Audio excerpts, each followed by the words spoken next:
18. First thing in the morning, Ryan called Dr. Withunga.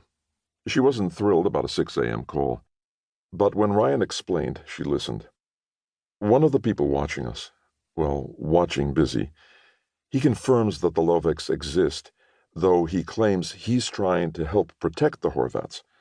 Now he wants to come talk to her without getting himself cursed to oblivion.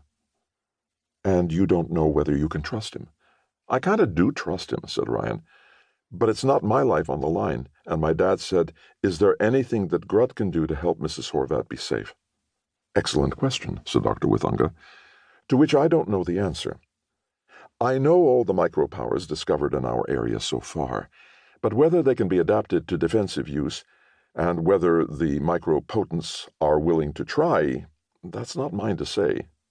Meaning not yours to ask of them, said Ryan. I can inquire, said Dr. Withunga, but in a context where it's easy for them to decide not to speak up. I get that, said Ryan, even though he thought Dr. Withunga might have tried to urge them instead of making it easy for them to.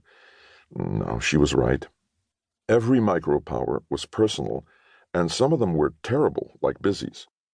How would he feel if Dr. Withunga tried to pressure her to do something dangerously public with Glamourface? People needed to be able to choose what risks they were willing to take, what costs they would pay for someone else's benefit. Superman in the comics could do whatever was in his power because bullets couldn't pierce him, falling wouldn't kill him, and also he didn't actually exist. All the micropots did in fact exist, and were vulnerable in ways that most humans were not. That doesn't mean it isn't worth trying, said Dr. Withunga. The Grut group that meets at your school is too small, and they've already made the drive once this week. Do you think you and Bizzy could ride with me to Danville?